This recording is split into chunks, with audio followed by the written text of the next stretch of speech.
Hello, Cubs fans, and welcome to a brand new edition of Cubs on Tap. I'm Ron Luce. That's the Juice and Luce show tonight here on this Tuesday evening. And Juice, buddy, we talked about it very briefly in the pre-show. Not a lot of good to talk about right now in Cubs land, as the title of the episode already indicates. This one will carry over to the podcast. Some don't, some do. This one will. Houston, we have a problem. This is 4 straight losses now for the Cubs tonight after a 7-3 loss tonight. They lost 6-4 yesterday in the Houston series, guaranteed another series loss. Before we get into the baseball aspect of it and keeping the baseball aspect aside, how are you, my friend? I'm good. Honestly, somewhat I could be better. We'll say that. It's really hard. And Ron, you know this, as somebody who dives into this team at the beginning of the year, like we do. Me, you, Joey, Tyler, Nick. We don't miss games, and our mood gets affected very much by this ball club. And I would say that we're snippy. Is that the right term? I would say that, like, I don't know if it's the right term, but it works. Yeah. I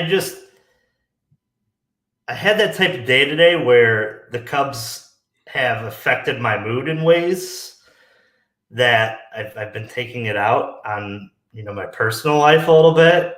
Some of my customers I'm a little short with.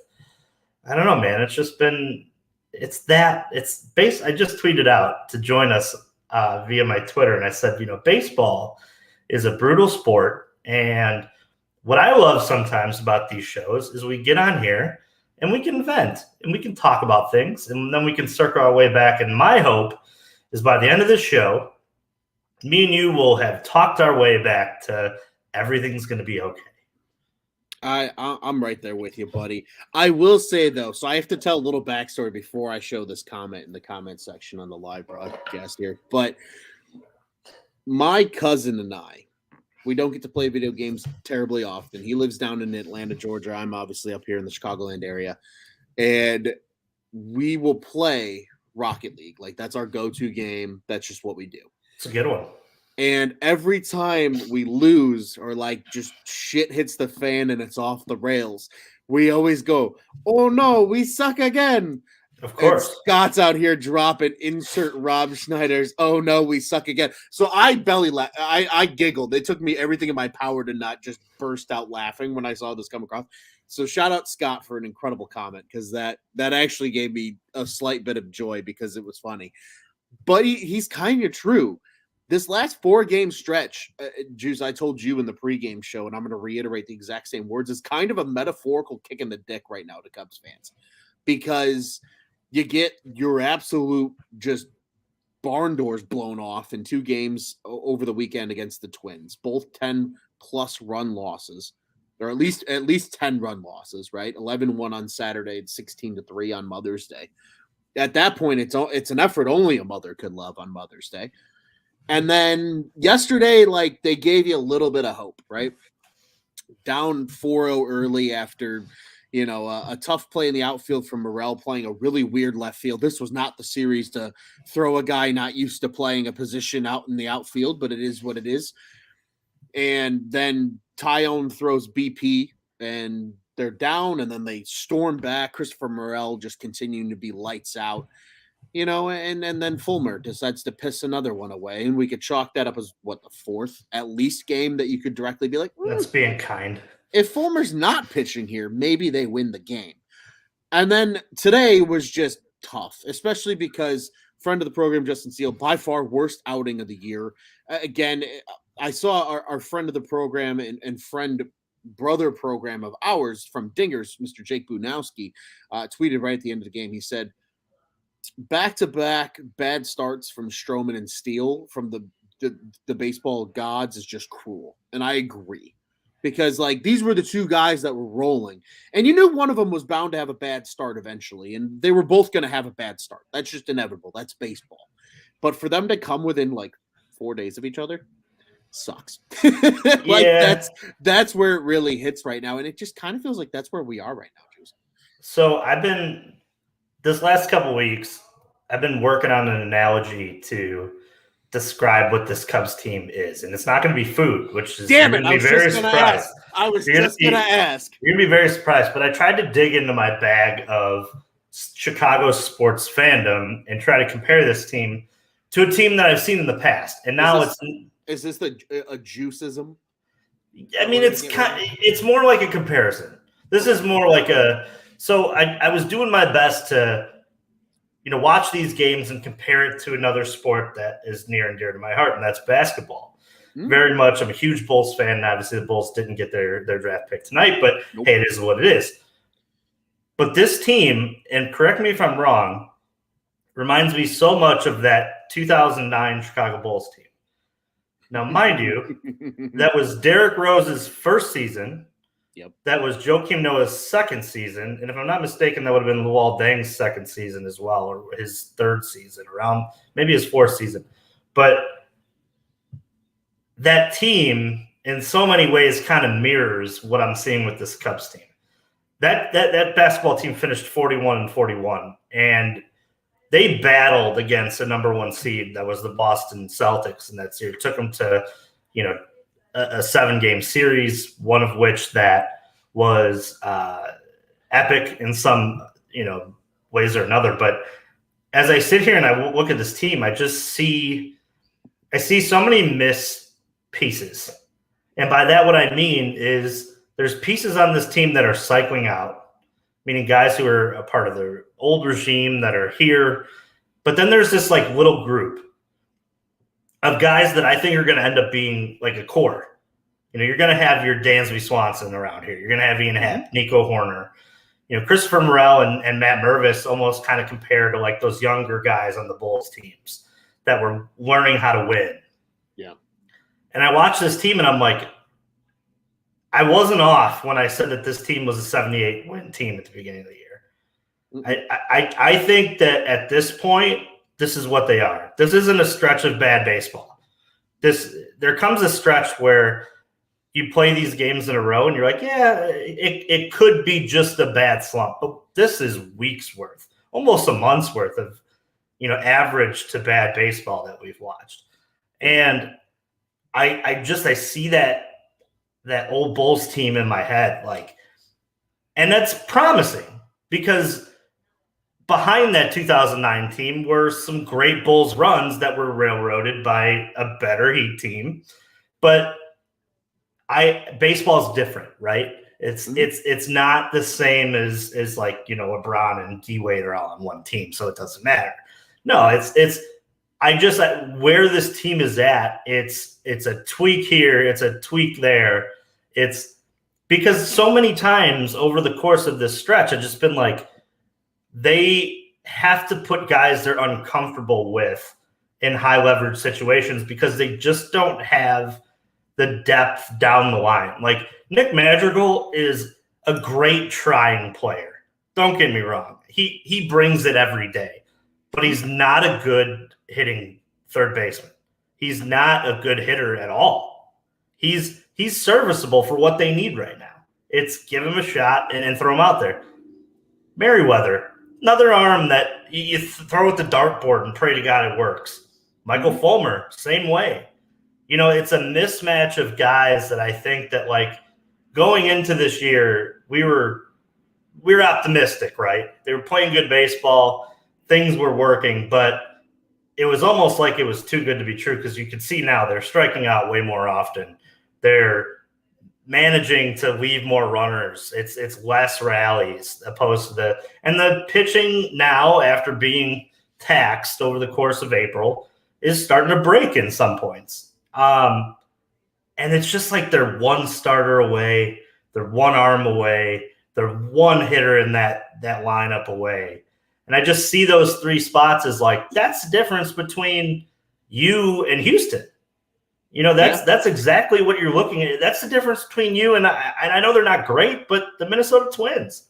I mean, that's another team too that is probably going to be towards the top of their division. We're about to see a Phillies team. They were struggling, but that team's built to win.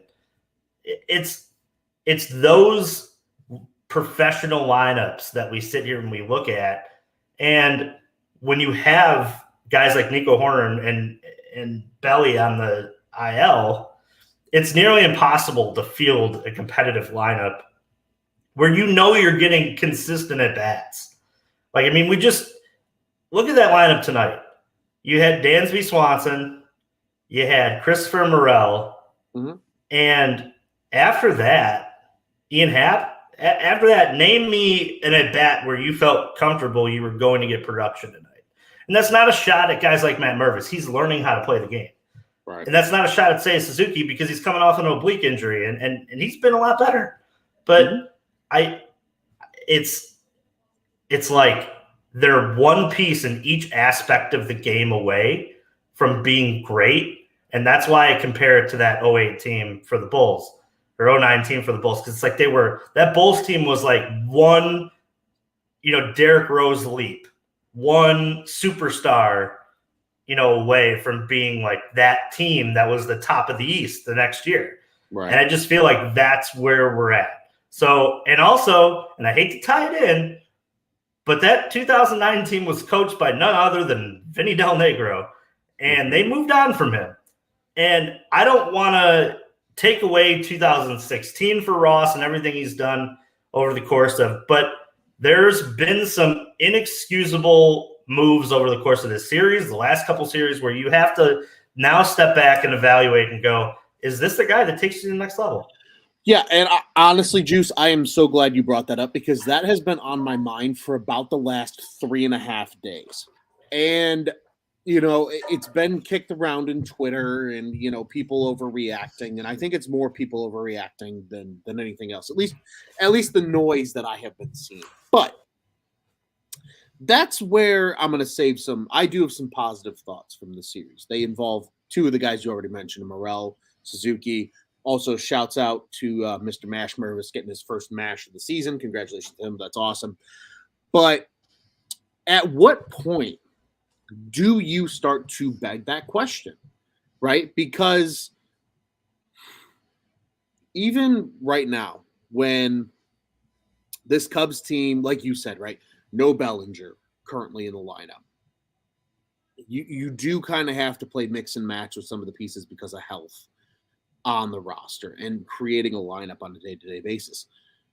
But how many games now have we as Cubs fans come out in what is this? They're 19-22 now after tonight. So rough math, that's 41 games, right? Give or take. A little over quarter of the season. Yeah. Quarter of the way through the season now. How many times have we been like, why the fuck is this the lineup tonight?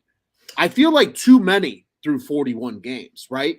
I feel like we haven't seen the true, best starting 9 you can put out there that this Cubs team has to offer, right? Because we haven't, I can't remember a time that we've seen all of Mervis, Horner, Swanson, Morel, Wisdom, Gomes, Belly, Suzuki, and Happ in the lineup. It doesn't. You can't. I don't think we have.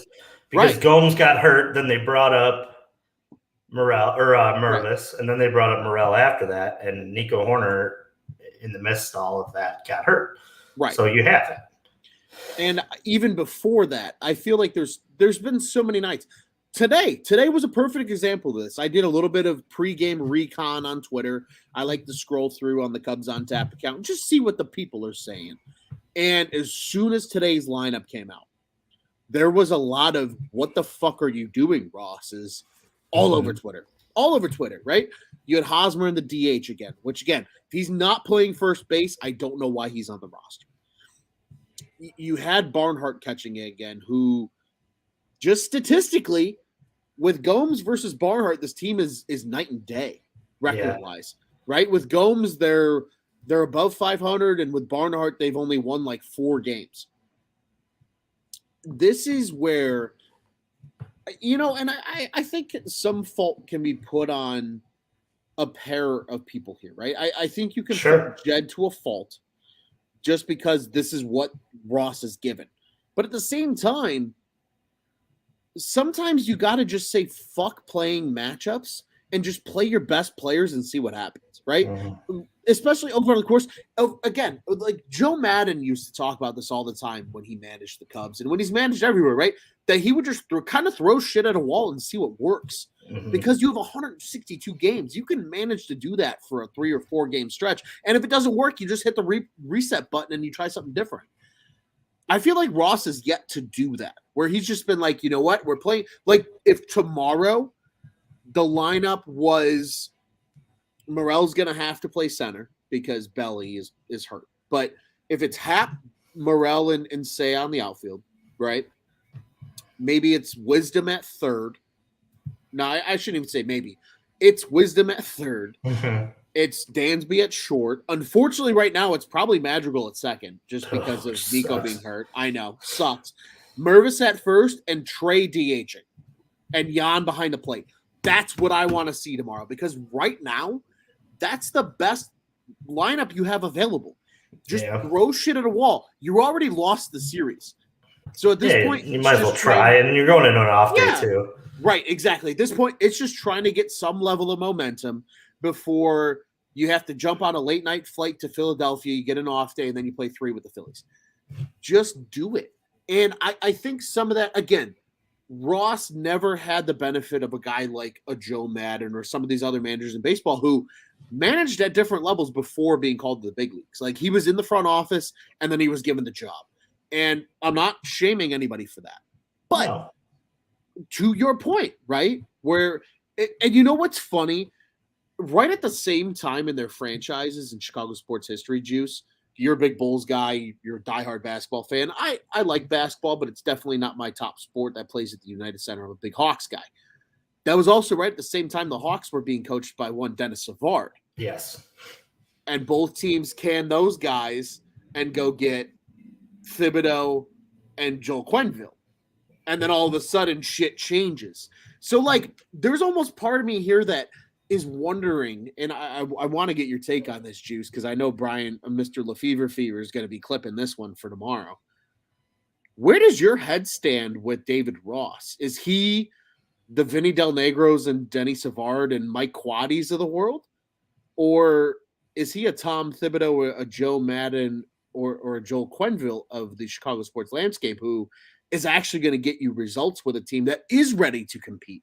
Because we've really only seen him 1 year with a team that was quote unquote competing ready, maybe 2 if you include. Yeah, and it was shortened and right. I mean, but like, when do we start to ask the question of, is it a talent problem on the roster or is it a managerial problem on the roster with a guy like David Ross? I'm going to answer this with a philosophy of mine. And that comes down to just baseball managerial opinions of mine in general. Sure. Any team. It's if you're noticing it, it's a problem.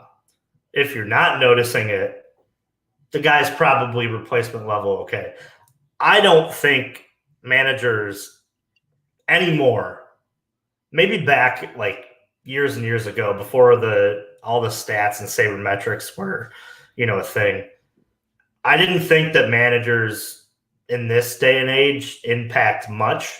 I think that most of it is probably done with a computer program at this point and is done with the front office hand in hand and things like that.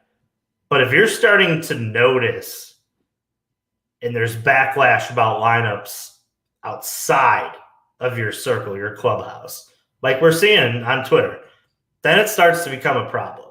Also, too, as baseball fans, and I know you do this, I've talked to our president, Tony Marchese, about this too. We both manage with the game.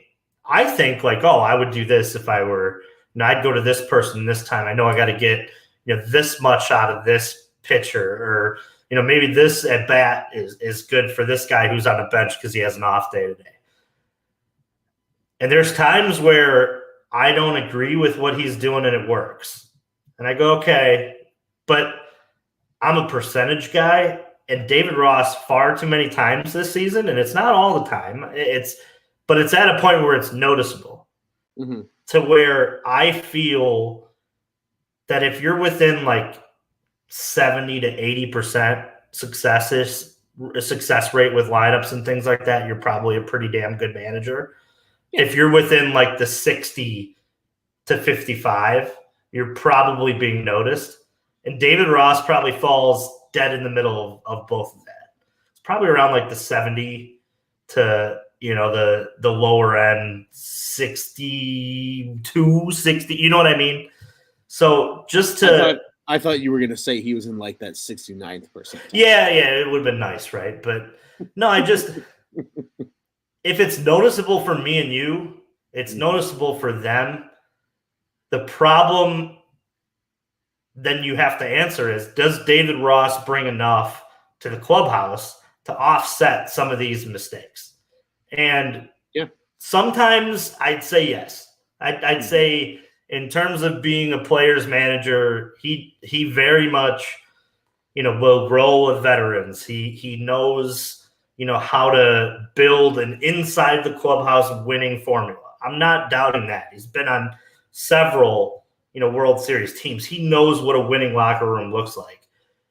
But again, like you mentioned, when you don't have experience putting together lineups and knowing when to use the bullpen and knowing when to sneak an extra inning out of guys and when not to. I thought last night was a perfect opportunity to sneak an extra inning out of Edward Alzolay, but then he went right to Fulmer, and then sure enough, that blows up in his face. It's things like that, and then today you come out, and some of it's not his fault, some of it's injury, and some of it's, these guys got to play, but today very much looks like a getaway day lineup, that you've already won the series, and if you sweep, you sweep, if you don't, you don't. And that's a problem because you've lost series in a row. You've only won one series in May, right? One? Yeah. And we're halfway through it. That's a problem.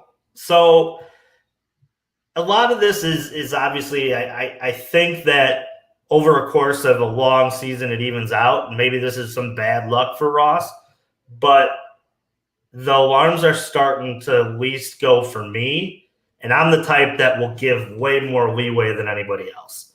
I very much have been patient with this, but two, I'm not gonna say it's all his fault because there is some problem with roster construction too. I wonder, and we haven't talked about this, I don't think at all on this show, what this team would have looked like had they been able to sign Vasquez at the catcher position. Because I think going into that offseason, it was very rumored. Spicy. Yeah, it was rumored that he was a guy that they really liked. They made a really aggressive offer to. And now you're looking at one catcher, realistically, because Tucker Barnhart is just he's not working here. That's the long and short of this. He doesn't hit. He doesn't do enough with the pitching staff to make you feel like he's, calling a great game. Sure. So it's like you're working with Yan Gomes, and Yan Gomes has been a pleasant surprise, but then again, injured, so I wonder what this team would have looked like had they hit on all their free agents and it maybe just one. Like imagine that platoon situation of Vasquez and Yan Gomes. That's you're set at the catcher position. You got two guys who call a great game, and you're not worrying about, having to roll out Tucker Barnhart, which your record shows is not successful. So right. I don't want to throw the fire on Ross without throwing some fire on Jed, but there's not a lot of flexibility at this moment. I think it's going to get better because guys like Hendricks are going to come up, and he's probably going to be your fifth starter. And I've heard nothing but good things from Cody Hoyer down in AAA. So he's going to be another high leverage arm, and you can maybe push out a guy like Fulmer or Merriweather who's struggling, and fingers crossed on that as you cross them. But there's a lot of holes, and over the course of days in a row and series in a row, it's going to show. And as the season goes, this is why I sat here and said, pretty sure this is a 500 or maybe a tad below 500 ball club. And I don't know. I hate being right. These are I said it in the opening show. when we were talking about our season predictions, and I said, I just wish that I'm wrong. Please. But this is a stretch of baseball that has kind of proven my theory right, unfortunately. Yeah, unfortunately, it is exactly the case. And just riddling off some comments here as well, predominantly from Scott. He says, was looking at Jets' decision last year with VR. He says, believe that we get the privilege of watching Hosmer until June 28th when he will be released. On top of that, he says, believes the roster construction is being forced by the front office, forcing the hand of Ross to try to get any return on the Flyers of guys like Hosmer and Barnhart. And then he adds on, much like last season, until VR was DFA'd, Hayward was determined. Same idea. And then Tony Blind one also saying, "What's up, boys? How you doing tonight? We're doing good, sir. How are you?" But he says, although I don't think he's innocent, I feel Ross doing the best that he can with what he has. But I do place the onus on the players to perform, and Ross can't throw pitchers or swing bats. Agreed Yeah. there as well. And then on top of that, filmmaker 12 here says, I love Ross, but he's not the one to take them to the promised land. I'd have to finish the year, then off season, go get a manager who can take them deep into the postseason to the World Series. So I kind of like this debate nonetheless, Juice. Just if nothing else, from like a conversation standpoint, I think amongst Cubs Twitter is just like, what do you think of Ross? I think a lot of it truly is kind of the jury is up in the air. And I think a lot of that is because we have yet to see this guy with a competitive level lineup. He hasn't been atrocious to the point where we're like, what the hell is going on here? I don't know who's truly going to be available from a managerial standpoint going into the season next year anyway. Right? Like the only reason that Renteria lost his job is because Joe Madden became available. Let's call it is what it is, right? Like that was purely luck that the Rays were like, it's time to move on from Joe. And the Cubs were like, well, son of a bitch, we're ready to run. We want a guy like Joe with a young team, and it worked. I think that's what Ross – I agree with what you had to say, Juice. I love what you had to say. I think from a clubhouse culture standpoint, Ross is top. Probably one of the best. Honestly, he's probably one of the best. Agreed. Because again, you saw it with the last year's team. Last year's team significantly less talented than this one and went above 500, down the stretch for the last 90 games of the year. I mean, that alone shows me this is the right guy in terms of clubhouse culture. I think it's a lot of just trying to him still, and again, giving a little bit of leeway because I'm right there with you, Juice, right? Like this guy's had to go in the last year and a half. He's had to go over how to use his bullpen 3 times because the bullpen personnel have changed so much. He hasn't had a consistent group of, at least I feel like. Yeah, but Ron, isn't that every team? Like, I mean, right. And that's what I was going to say. Yeah. I think every team has at least your core, like 3 to 4 bullpen arms, right? That like, it's high leverage. We need a win. You need to, shut this shit down. I'm deploying you 4 in some capacity in this scenario. And then it's the rest of the guys, right? Like, I think this Cubs team, you have Alzolay, you have Keegan, but really right now outside of that, I don't think we can confidently sit here that we're comfortable with anybody outside of maybe Brandon Hughes, and even Hughes. Yeah, even Keegan, shaky as of late too, is right. I think. I mean, right lighter, sure. Maybe it's right now. Honestly, the only 2 I think statistically that like you could confidently say like I'll trot him out and we know what we're getting are probably Adbert Alzolay and Leiter, and that's about it. Unfortunately, like that's just the nature of the beast right now of this bullpen. So. I think it is a very give and take situation with Ross, but I at least enjoy the conversation of just getting people's thoughts on the matter because there are, like you said, right? The manager in today's game of baseball, I think, doesn't have the same impact on the on-field decisions. Because let's be honest, if you have a good team and you have enough bullpen arms that you can deploy that you feel confident with, your decisions are probably a little less. And just calling a spade, not shooting shots at anybody here. But if Tyone doesn't throw BP and Wesneski doesn't get fucking shelled on Saturday, you're also not digging deep into your bullpen, and then you have fresher arms too. So like it's a lot of moving pieces. But I'm glad you brought that up, Juice, because it is really interesting just kind of to see like what is gonna happen here. And a couple more comments too. Tony the Blind saying, kind of always thought Ross was a placeholder for the next highly paid manager, but I think he can be a good manager in time. I completely agree with that part, especially the second half of that. Mr. Lefevre Fever, speaking of the devil, he says, do you think Girardi was brought in to be close to the team with the idea that he might be the Cubs manager? God, I hope not. I also hope not, and I don't think that's the case. I think Joe was brought back just because he was a fan favorite in Chicago. I can, in my stone's throw view right now, see about 3 or 4 baseballs with his signature on it because my mom was a super fan when he played for the team. Jack R here saying rough patch, tough to win when without some of your best players. Completely agree with that. And then Tony also says would say the Cubs had more turnaround in the bullpen than most teams over the last couple of seasons. Agreed. They've had a lot of turnover in that bullpen overall. So, and also not guys who are coming up as bullpen arms either. I mean, right. let's face it, like this is mismatch 3-inning guys here and there that were failed starters. Now, mind you, most of them are failed starters. The T-shirt is obviously something that is out there, but it's much easier to manage a team with a group of 1-inning guys that have done it for so long, come out of that pen, opposed to guys who are in the process of making the movement from the rotation to the pen. But I don't know. The more and more I watch this team, the more frustrated I get. And is it bad that I don't know where to point my finger at as much? Because it seems like every different game is another reason to be like, that's failing. I'm just waiting for them to play. I call it like not the perfect game of baseball, but where you have all 3 aspects clicking. And they had that in April, where they were pitching, they had timely hitting, and they played decent defense. They weren't playing the best defense by any means, but they were playing decent defense. Mm-hmm. And I'm waiting for that to happen again because that's their route to win, but they're striking out at clips way higher than all of April. And that was due to come down, but we always talk about like how missing the mark on like a month for shipping for your job or something.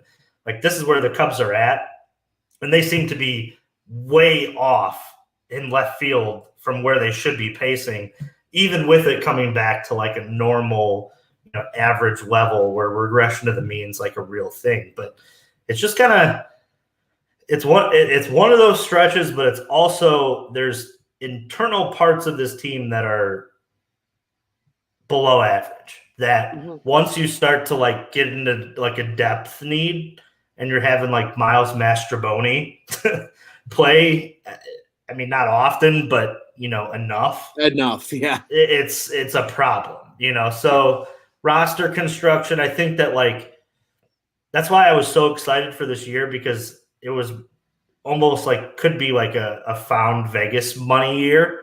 One of those years where you like one of those days you walk up to the blackjack table and like you hit 21 a bunch in a row and you're like, all right, man, I'm playing with house money now. I can go and play games that I don't usually play. But like now, like the Cubs are sitting there and it's like deal or bust. We're sitting here like, all right, well, we keep losing and losing. Now, I mean, when realistically as a Cub fan, how many games into the season, how many, what's the month where we look at and we go, all right, this is moved from, potential win a wild card slot to, we're watching Morel and Mervis and, when are you looking at bringing guys up and two, I think the mix that they have is kind of, it opens up, and I don't want to like say that it could be a problem for us, but when you have a lot of guys who know how to win and came here to win, like Dansby Swanson, and you got a few names out there that have won before. You start to like wonder like when do they start looking at him? When do they start being like, hey, like I know what we have to do in this, because players think, what I mean? They absolutely have their own opinions on winning and what's the best for the team, and you just start to wonder like, if this continues like this and they start to play bad baseball like this for the longer stretch of time than just, running into buzzsaws like Houston, like, the Twins who are leading their division and a Phillies team that's coming up, When do you start to look at like this is more than just what? This is more than just a prop. You know what I'm saying? Yeah. Like it's more than. Yeah, you start asking like, is this just a bad stretch or is this just what we expect, right?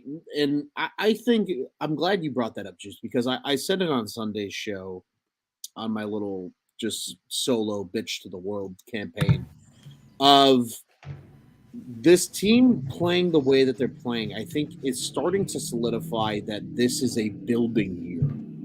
Like it's a year where they're going to learn how to win, right? And I think to your point with guys like Dansby Swanson and guys that have been there before, it's trying to instill in some of these newer guys that ability to learn how to win.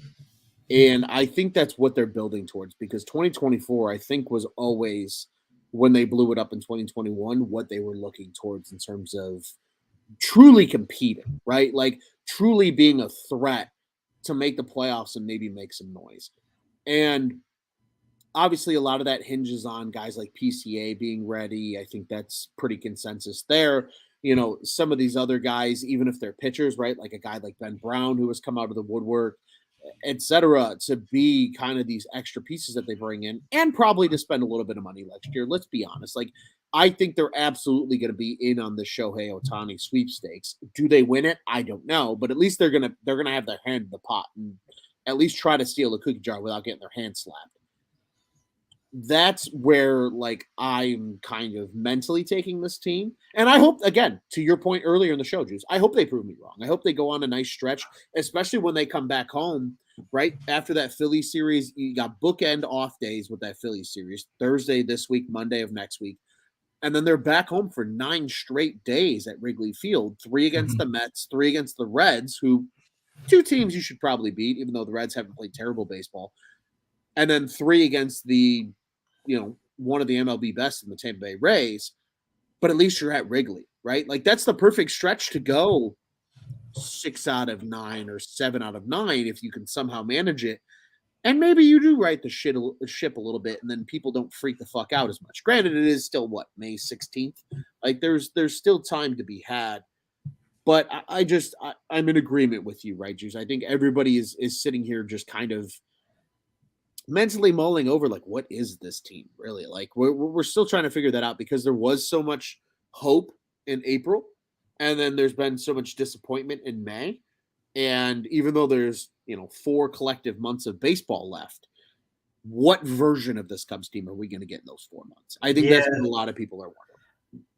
And I don't want to root against them. I'm never that type, but there's a scenario that's in my head to where if this thing does continue to struggle and the expectations move from, let's have MLB players on our roster, maybe it's the best for development, because maybe if they're out of it and they trade a little bit, and get some guys back who are maybe closer, maybe we get to see a long stretch of run for like Miguel Amaya behind the plate, opposed to like having Tucker Barnhart be. There are going to be some positives to both, to obviously being in contention. That's what we're hoping for, at least on this show. But there will be an opportunity to spin it as like, it's okay if, they're not in it, as long as it means that like Matt Mervis is raking and Christopher Morel's playing every day at different spots to, learn how to play, left field better than he did this weekend or this week so far. Or maybe, it's Miguel Amaya coming back and getting more time at the big league level with big league pitching and being able to handle the staff underneath, the tutelage of a guy like Yan Gomes, who is a pro, But I don't know, man. I don't think we've been at this crossroads for a while. Like last year we came into the year and we both said, we were like, oh man, it's going to be tough for them to contend, but this year was like, they got some pieces, they can make some noise.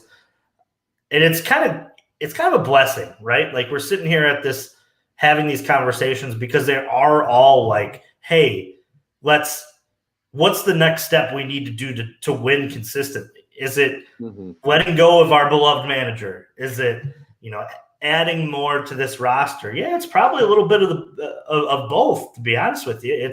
It's maybe our beloved manager getting better at what he does. Maybe it's adding more to the roster so he is able to manage this easier. It's Right. But being at this crossroads, it's a good thing because we're taking steps towards winning, but it's also in the moment extremely frustrating because you've watched them play good baseball over the course of April, and now you're like, where'd that go? Well, it's baseball, and it's weird, and it's stupid sometimes. I mean, there's a stretch of baseball game.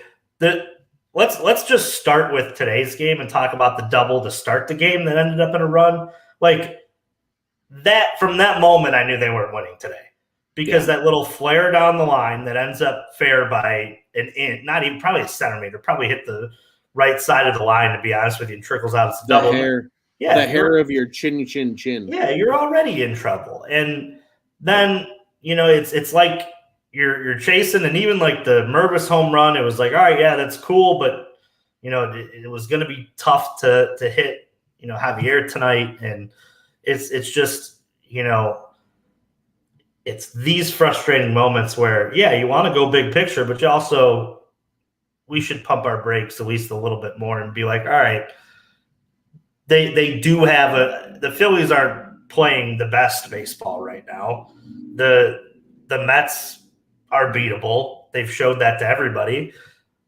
It's the Reds, and who's to say that you don't catch Tampa at the right time, at the end of the month, and you can close this May way better off than you thought. But I mean, it just starts with them pitching and striking out way less, putting the ball in play. That's the long and short of what we've seen over the course of these last couple of weeks.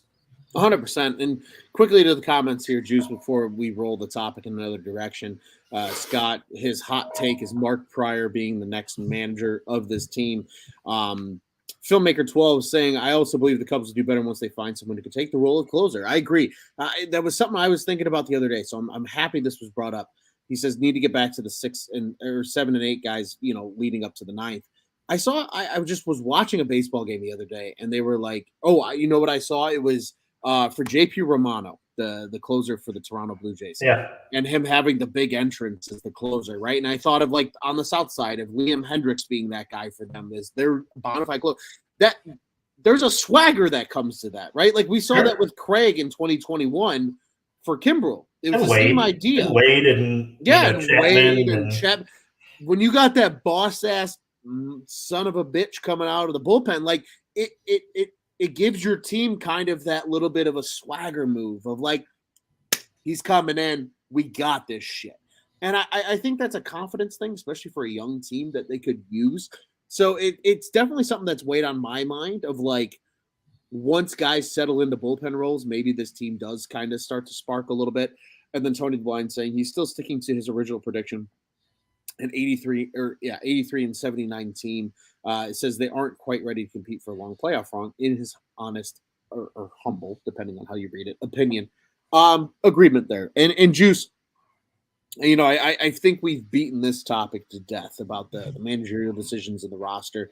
I do want to talk a little bit of good before we kind of start to wind the show down here. I think over the last 4 days or so, and especially into this series, we've seen Seiya Suzuki pick up his play. I think the power stroke is starting to come back. You're starting to see a healthier version of the player now that he's back from the oblique injury, like you had mentioned earlier. Christopher Morel might still be the hottest player on the planet. 1 for 4 today, but still managed to double late in the game. And despite his worst outing of the season, he was battling flu symptoms. Our friend of the program, Justin Steele, still managed to go 6 innings. Yes, he gave up 5 earned with 5 hits, but he only walked 1 and he struck out 8. So if this was his flu game per se, and that's his worst start of the season, you still have a guy like Justin Steele who's going to be in the conversation at the end of the year for one of the best pitchers in the NL. Still is a 2.44 ERA even after tonight. shows how good he's been so far this season. That's going to keep him probably in the top 10, at least in the NL, if not in the entire league, in terms of ERA. So still a lot of good things, I think, that we've seen. I talked very extensively about Seiya and Morel after that Minnesota series. We're seeing that continue into this Houston series. Would love to get your thoughts real quick on a couple of these guys here, just before we start to wind this thing down and look ahead to tomorrow's game. Yeah, no, it's just good to see success, and I've been listening a lot of I've been out on the road, so I've been listening to a lot of sports radio, and they were talking a lot about Christopher Morel over the course of the last couple of days. It's just kind of nice to kind of hear the same comparisons we've kind of talked about. That electricity, that engine. And we kind of talked about how Javi Baez was that, and there's been a lot of comparisons about Christopher Morel and Javi Baez, and how they play the game pretty similar, and they have the. But before we kind of move on, I kind of want to go back to this comment real quick, and it's from Filmmaker, and you talked about solidifying the ninth. I was listening to Alex, our friend of the program, Alex Cohen, on 670 The Score. And he was talking about Cody Hoyer and how that arm maybe moves things back into slots that makes it a lot more comfortable for David Ross. And I guess he's touching like 99 with the fastball, almost 100 with nasty breaking stuff. And just he even said, he's like, that is your closer. Like he says he has the mentality, he has the stuff. I think he's going to get a great, chance to do it. And I just hope that he can come up and compete and contribute immediately, because it'd be nice to like that comment says, to be able to solidify roles, because you're right, they have been mixing and matching, and that's tough on a manager, especially a guy like David Ross, who over the course of his managerial career, we've kind of talked about how he's iffy with the bullpen, and that's kind of like his Achilles heel. So if you can make it easier on him with selective roles, it lines up a lot better for him. But yeah, I thought that was great to listen to. And you talked a lot about, Kyle Hendricks and stuff that he's seen at AAA as well. And that, Kyle is very much like old Kyle, throwing at 89 too, which is something that, that's 4 miles an hour north of what we saw last year. He threw within that 85. And when you're throwing that changeup, only 3 miles an hour difference, you can just look and wait for the same stuff. So throwing 89 for him means a lot. I know it's not blowing the doors off, but it just makes his secondary pitches so much better, and that changeup so much more useful when you have that 89 mile an hour fastball. Yeah, 100%. Very encouraged of what we've seen from Hendricks. I think the Wesneski demotion effectively kind of writes that into stone of like, hey, they have enough off days to get through and work a 4-man rotation for the time being, at least. But as soon as Hendricks is ready to make that start, he's going to come up and he's going to make that start. So it'll be good to see Kyle back in Chicago. I'm not going to lie. I do appreciate a good professor start every now and again. And hopefully we'll get to see that sooner than later. Juice, let's go ahead and move forward. We've touched on a lot of good topics so far in the first 2 games. Hopefully the Cubs, again, this feels like you and I talked about this. Like, I feel like we've already had this conversation in that going into that Cardinal series, right? Of like, it's the day before an off day, get the W and go into the off day. And as a result, the Cubs are back in action on Wednesday, May 17th. It's a 7:10 Central Daylight Time start at Minute Maid Park in Houston, Texas. The Astros and Cubs will once again do battle in Game 3 of this series. For the Cubbies, it's the left-hander, number 11, Mr. Drew Smiley, on the bump. 4-1 on the season, 3.05 ERA. Again, has been very good overall. Very easily, arguably, their third best starter on this team behind Stroh and Steele so far this season. He'll be in battle against JP France, the right-hander. Actually started the game on Friday that I attended on the South Side. But he's 1-0 on the season with a .77 ERA. That was his first start of the season against the Southsiders just a few days ago. So this game number 2, Juice, what the hell does this Cubs team have to do to get a win going into an off day? Pray. Yeah, no. Meditate. Just go out there and lay it all out. Like I said the last week, same week, go out there and just lay it all out there before an off day. I mean, right? And try to get some. It'd be really nice if one of these bottom of the bench guys would have like a game. Like it'd be really cool if it's like the Miles Mastrobuoni game tomorrow, where you just buy one, right? Where he goes like 2 for 3 with like 2 doubles that mean a lot over the course of the game. It's I feel like unfortunately over the course of this season, like the Cubs really haven't gotten that like bench performance from a guy yet. Like it's been a lot of like main core guys who have led them to their victories. Like it'd be really nice if a guy at the bottom of the bench has a day, or like maybe it's a matter of like a guy out of the bullpen who doesn't pitch as often comes into a spot and gets you out of a jam that means something. It's if I'm David Ross, I'm looking at the team and going, all right, who's stepping up tomorrow? Who's making sure we don't lose 3 in a row? Well, it'd be what? 5 in a row, right? Or, yeah. 5 in a row. It'd be 5 in a row. Let's just try to find a way to not lose 5 in a row here. And who's going to be the guy who steps up? And maybe it's Drew Smiley. Maybe Smiley goes out there and just says, "Get on my back, guys, and let's just ride and put up a couple runs. And I'm going to throw 7 scoreless, and I'm going to hand it over to the high leverage arms, and we'll sing the song." But it's one of those days where you just go into the locker room as a manager and you just go, who's giving me a performance today? Somebody. And you put the lineup out there and hope it's one of your guys who comes up and says, we're just not losing today. That's why I like tomorrow. I really like Dansby Swanson for some reason. Like, I think that you read my mind, Juice.